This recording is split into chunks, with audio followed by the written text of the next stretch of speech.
రాష్ట్రం కోసం టీడీపీ అధినేత చంద్రబాబు ఎంత దూరమైనా వెళ్తారని మనమంతా ఆయనకు ధైర్యం ఇవ్వాలని నారా భువనేశ్వరి పిలుపునిచ్చారు. ఉమ్మడి నెల్లూరు జిల్లాలో చంద్రబాబు సతీమణి నారా భువనేశ్వరి నిజం గెలవాలి పర్యటన కొనసాగుతుంది. ఇందులో భాగంగా గూడూరు A5 కన్వెన్షన్లో నిర్వహించిన మహిళా శక్తి సమావేశంలో ఆమె పాల్గొన్నారు. మహిళలు ఎదుర్కొంటున్న సమస్యలపై చర్చ చేపట్టారు. అసంఘటిత రంగంలో పనిచేసే శ్రామిక మహిళలతో భువనేశ్వరి మాటామంతి నిర్వహించారు. ఈ సందర్భంగా మహిళలు అనుకుంటే ఏదైనా సాధించగలరని ఆమె అన్నారు. మహిళలు సొంత కాళ్ళ మీద నిలబడితే అది గొప్పదనం, అది గౌరవం కూడా. ఎందుకంటే నేను కూడా ఒకప్పుడు ఇంటికే పరిమితం అయ్యేదాన్ని.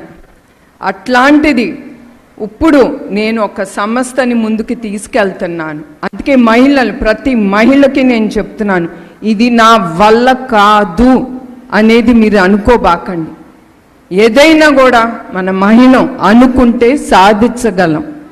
అది మీరందరూ గుర్తుంచుకుని ముందుకెళ్ళి మీ గౌరవం కోసం, మీ స్వేచ్ఛ కోసం మీరు ముందుకెళ్ళాలని నేను కోరుతున్నాను.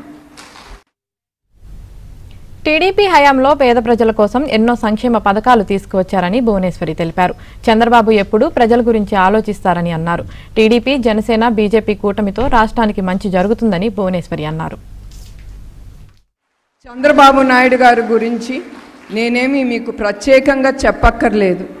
ఎందుకంటే ఆయన ఎప్పుడు ప్రతి ఒక్కళ్ళ గురించి, ప్రతి వర్గాని గురించి ఆలోచించి ఆయన ఏ పథకం అయినా ముందుకు తీసుకొస్తారు. దాంతో ప్రజలకి ఏమి, ఆ వర్గానికి కానీ ప్రజలకు కానీ ఏమి లాభం వస్తుంది అనేదే చూసి ఆయన చాలా ఆలోచించి అట్లా చాలా పథకాలు తీసుకొచ్చారు, తీసుకొస్తారు కూడా. ఆ నమ్మకం నాకుంది. ప్రస్తుతం సిలికా గన్నులు పనిచేస్తున్న మహిళలు, కార్మికులకు ఈ ప్రభుత్వం ఏమీ ఇవ్వట్లేదు. చంద్రబాబు నాయుడు గారు అన్నా క్యాంటీన్ మీ అందరినీ ఎట్లా నందమూరి తారక రామారావు గారు కిలో ₹2 బియ్యం పథకం తీసుకొచ్చారో, చంద్రబాబు నాయుడు గారు ఆయన హయాంలో ప్రజలు ఆకలి ఉండదని ఆయన అన్నా క్యాంటీన్లు తీసుకొచ్చారు. 300 ఆ ఒక సంవత్సరంలోనే 360 అన్నా క్యాంటీన్లు నిర్మించారు. ప్రతిరోజు 2,25,000 మంది భోంచేసేవారు నిరుపేదలు. ఈ ఆంధ్రప్రదేశ్లో ఒక్క అభివృద్ధి కూడా జరగలేదని నారా భువనేశ్వరి అన్నారు. వైసీపీ పాలనలో అన్ని వర్గాల ప్రజలకు అన్యాయం జరిగిందన్నారు. చేసుకునేందుకు పనులు లేక ఇతర ప్రాంతాలకు వలస వెళ్లే పరిస్థితి నెలకొందని ఆవేదన వ్యక్తం చేశారు. అంతేకాకుండా కల్తీ మద్యంతో ప్రజల ప్రాణాలు తీసుకున్నారని మండిపడ్డారు. ప్రస్తుత పరిస్థితులు చూస్తుంటే రాక్షస పాలనలో ఉన్నామేమో అనిపిస్తుందని భువనేశ్వరి అన్నారు.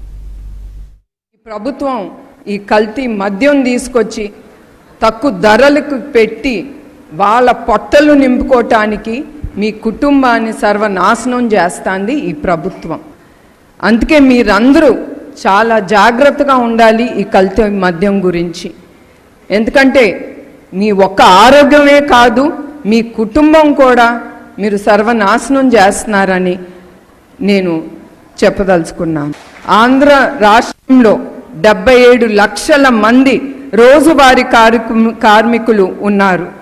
దాంట్లో 31% మంది ప్రజలు రోజువారీ పన్నులపై ఆధారపడుతున్నారు. కానీ గత 5 ఏళ్లుగా వాళ్ళకి ఉపాధి ఏమీ లేదు. వాళ్ళు రోడ్డు మీద పడేశారు ఈ ప్రభుత్వం. ఎందుకంటే మనం చూస్తున్నాం ఈ ఆంధ్రప్రదేశ్లో ఒక్క అభివృద్ధి లేదు. కార్మికులే కాదు, ప్రతి ఒక్కళ్ళు చాలా ఎదుర్కొంటున్నారు.